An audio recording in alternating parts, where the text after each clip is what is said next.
కొండా మురళి వ్యాఖ్యలతో వరంగల్ కాంగ్రెస్లో విభేదాలు తారాస్థాయికి చేరుకున్నాయి. మురళి వ్యాఖ్యలపై ఆగ్రహం వ్యక్తం చేసిన కాంగ్రెస్ ఎమ్మెల్యేలు, కీలక నేతలు నాయని నివాసంలో సమావేశమయ్యారు. కొండా దంపతులకు వ్యతిరేకంగా జరిగిన ఈ సమావేశంలో కడియం శ్రీహరి, సారయ్య, సుధారాణి, నాయని, గండ్ర సత్యనారాయణ, నాగరాజు పాల్గొన్నారు. పార్టీలో ఏదైనా సమస్య ఉంటే కూర్చొని చర్చించుకోవాలన్నారు. స్థానిక సంస్థల ఎన్నికల ముందు ఇలాంటి వ్యాఖ్యలు చేస్తే పార్టీకే నష్టమన్నారు. కాగా నిన్న కొండా మురళి, కడియం శ్రీహరి రేవూరిపై విమర్శలు చేశారు.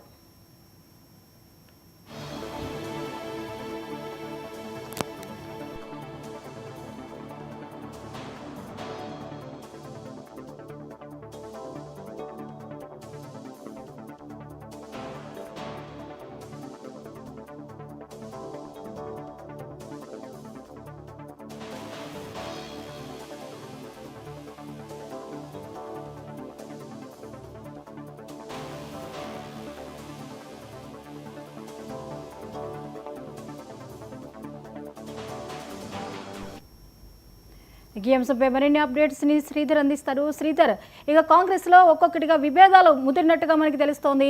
అలాగే ఈ నేపథ్యంలో నాయని నివాసంలో జరిగినటువంటి ఎమ్మెల్యే సమావేశం, వీటిని ఎలా చూడొచ్చు? అప్డేట్స్ ఏంటి? జ్యోతి, వరంగల్ కాంగ్రెస్ లో అయితే వర్గపూర్ అయితే తారాస్థాయికి చేరిందని చెప్పుకోవచ్చు. ప్రధానంగా అయితే వరంగల్ తూర్పుకు, వరంగల్ పశ్చిమకు సంబంధించినటువంటి ట్రై సిటీలో ప్రధానంగా 2 నియోజకవర్గాలు ప్రధాన పాత్ర పోషిస్తున్నాయి. రాష్ట్రంలో జరుగుతున్న రాజకీయానికి మొత్తం కేంద్ర బిందువుగా వరంగల్ తూర్పు, వరంగల్ పశ్చిమగా కొనసాగుతాయని చెప్పుకోవచ్చు.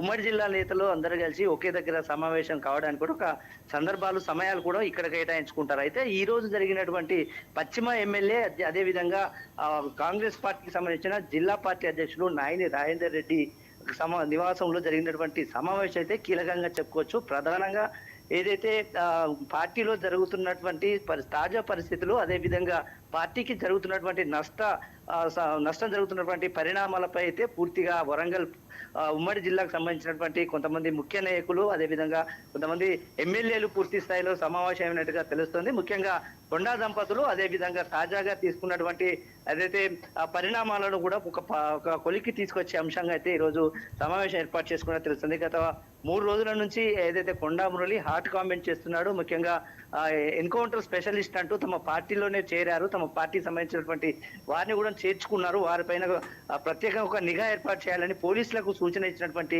సందర్భం కూడా చూసినాం. అదేవిధంగా పార్టీలో జరుగుతున్నటువంటి అంతర్గత విషయాలు బహిర్గతం చేయడంపై కూడా పార్టీకి జరుగుతున్నటువంటి నష్టాన్ని కూడా బయట పెట్టే విధంగా కొంతమంది నాయకులు వ్యవహరిస్తున్నారు. వారికి సంబంధించినటువంటి విషయంలో బీసీ కులగణను అంటే బీసీలకు సంబంధించినటువంటి కొంతమంది నాయకులు, రెడ్డిలకు సంబంధించినటువంటి కొంతమంది నాయకులు తమ ఇష్టారాజ్యంగా వ్యవహరిస్తున్నారు. కాబట్టి ఈరోజు వరంగల్ ఉమ్మడి జిల్లాలో ప్రధానంగా కాంగ్రెస్ పార్టీకి సంబంధించినటువంటి రాజకీయ పట్టును కోల్పోతున్నాము. ముఖ్యంగా పార్టీకి సంబంధించినటువంటి గౌరవ మర్యాదలు భంగం కలుగుతున్నాయనే ఉద్దేశంతో ఈరోజు పార్టీకి సంబంధించినటువంటి సీనియర్ నాయకులు, ముఖ్యంగా రేవూరి ప్రకాష్ రెడ్డి అంటే Parakala MLA Revuri Prakash Reddy, station Ghanpur MLA Kadiyam శ్రీహరితో పాటు నాయన రాజేంద్ర రెడ్డి, పార్టీ అధ్యక్షుడు నాయన రాజేంద్ర రెడ్డి, అదేవిధంగా మేయర్ గుండు సురాని, మాజీ ఎమ్మెల్సీ బస్వరాజ్ సారయ్య కూడా పూర్తి స్థాయిలో ఇక్కడ జరుగుతున్న పరిణామాలపై తీవ్రంగా చర్చించారు. ప్రధానంగా అజెండా ఏంటంటే ఇక్కడ జరుగుతున్న పరిణామాలను పూర్తిగా అధిష్టానం వద్ద తీసుకెళ్లి జరుగుతున్నటువంటి పరిణామాలపై ఒక నిర్ణయం తీసుకునే విధంగా ఇక్కడ ఒక సమావేశం ఏర్పాటు చేసుకున్నట్టుగా అయితే కాసేపటి క్రితమే నాయన రాజేంద్ర రెడ్డి చెప్పినటువంటి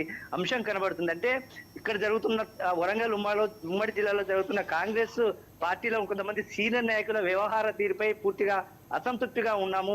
వారికి సంబంధించిన విషయంలో పార్టీ నష్టపోతుందనే ఒక కొలిక్కి తీసుకొచ్చి ఒక తీర్మానాన్ని సిద్ధం చేసుకుని, ఈ తీర్మానం ద్వారా మీనాక్షి నటరాజన్ అక్కడే ఉన్నటువంటి పైనటువంటి అధిష్టానానికి నేరుగా రాహుల్ గాంధీ వద్దకు తీసుకెళ్లే ప్రయత్నాలు కొనసాగిస్తున్నామనేది మాత్రం ఈ రోజు జరుగుతున్నటువంటి సారాంశం అయితే కనబడుతుంది. మొత్తంగా చూసుకుంటే వరంగల్ ఉమ్మడి జిల్లాలో కాంగ్రెస్ పార్టీ వర్గపోరు అయితే తారాస్థాయికి చేరింది. అధిష్టానం వద్దకు చేరే అవకాశాలు కనబడుతుంది. దీని మీద ఒక పట్టు పట్టినట్లయితే ఉమ్మడి జిల్లా కాంగ్రెస్ నేతలు అయితే ఒక కొలిక్కి వచ్చారని చెప్పుకోవచ్చు. జ్యోతి, రైట్, థ్యాంక్ యూ శ్రీధర్.